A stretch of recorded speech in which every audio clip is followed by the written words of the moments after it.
Fire tornadoes are rare and extreme events formed by the perfect mix of heat, wind, and lots of fuel. Now investigators are looking into reports that one may have occurred during this summer's wildfire in Canada's Jasper National Park, a fire that destroyed hundreds of homes, scorched tens of thousands of acres, and challenged our understanding of how fires behave. On July 22nd, a wildfire broke out across Jasper National Park in Alberta, Canada, eventually consuming 96,000 acres, reaching temperatures of 2,000 degrees. Some of the firefighters in the park observed flames 400 feet high. We actually had this large container, approximately 6,000 pounds. That got picked up, tossed 200 yards into the river. We actually had to pull it out with a Black Hawk helicopter. Incredible forces and not what I'm used to seeing. Actually burned the vegetation right over top of standing water. One of the only forces that could rip up something like that is called a fire tornado. Similar to these, this summer's enormous Jasper fire burned so hot it created its own weather system. Trees got ripped out of the ground while it still had secure root systems, burned, and then the winds were so intense that many of these trees got peeled like bananas. There's Mom and Dad's house. Here's how the last few days got us here. It changed quickly Monday night. Strong winds pushed fires from the outskirts of Jasper to within a few kilometers of town. It's 11:24 Mountain Time. The town of Jasper and the national park now under an evacuation order. We're just kind of relaxing, and then we heard some sirens at about 6 o'clock.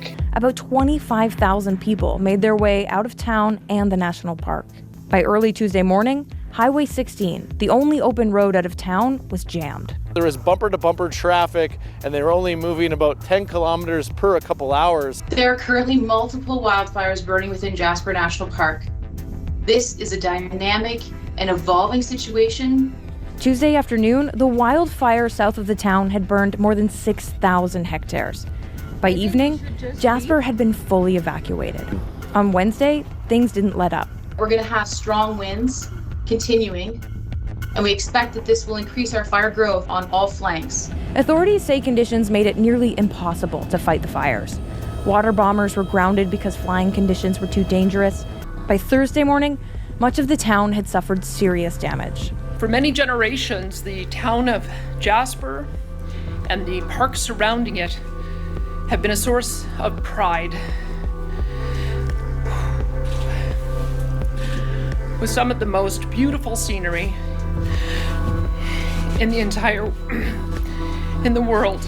Officials say around a third of the town has been destroyed.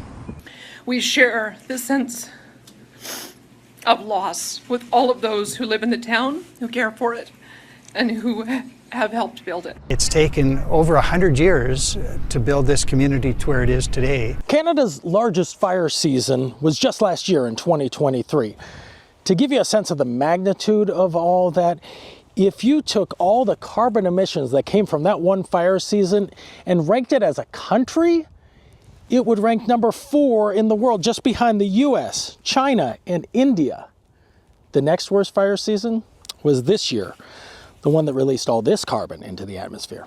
We need some time to get settled in for people to start being able to rebuild, do what they need to do. But we do, in the end, need people to come back here to visit. That's what keeps this town going. We're in a beautiful national park, and there are still beautiful places to visit here. Just some of the places will take a little while to get back to normal, back to that beauty.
What's going on, everyone? It's Shane Tweedy with Tweedy Treks. Hope you guys enjoyed this video. I know it's been a long time since I've made a video.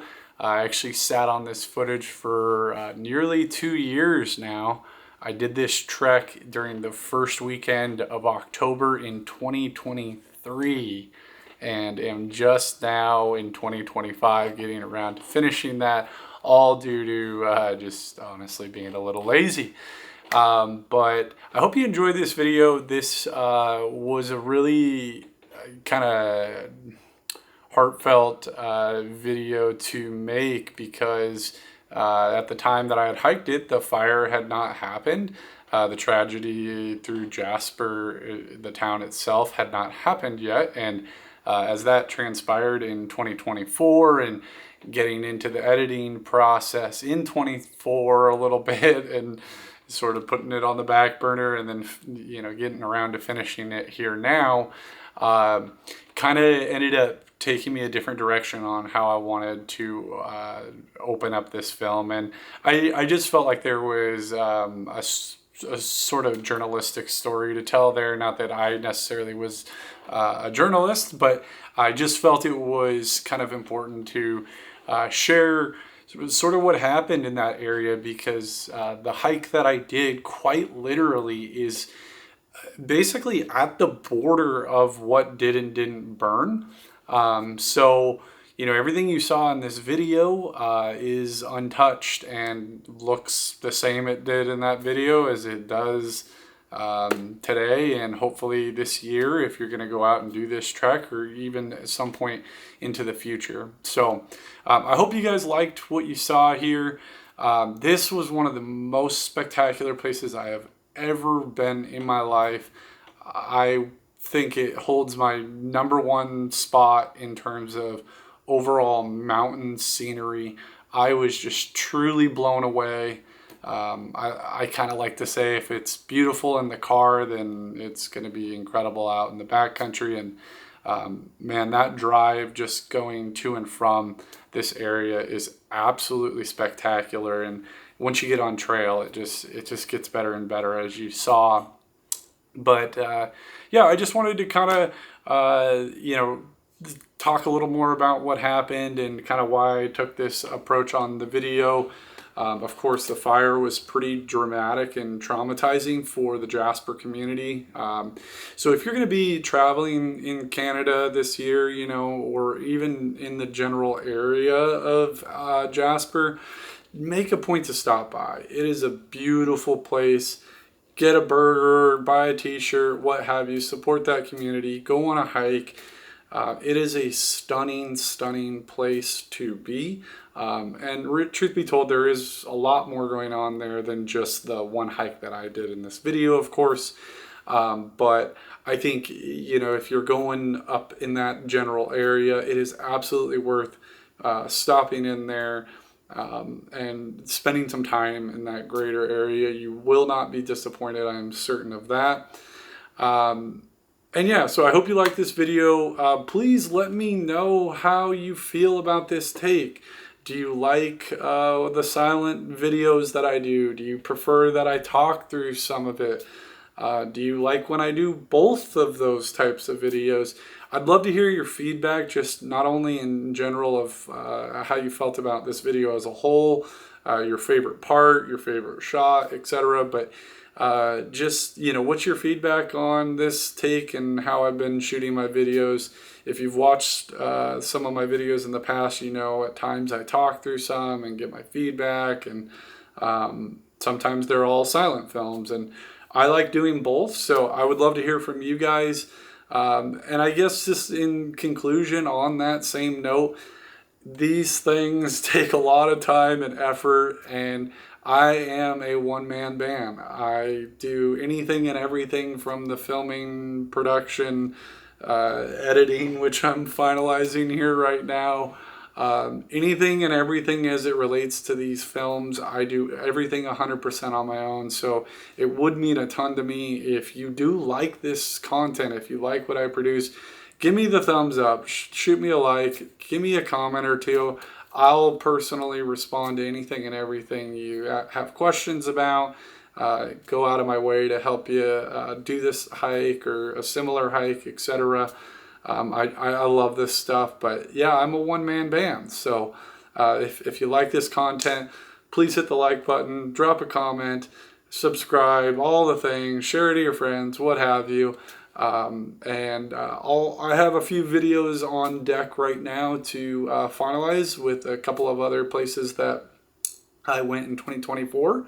And of course, now that it is on the horizon to peak summer, I am ready to go for 2025. So looking forward to making more videos. I love doing this. It's just a fun process, and I would just love to hear from you guys on what you like and your feedback. And yeah, at the end of the day, thanks for stopping by. Appreciate it. Take care.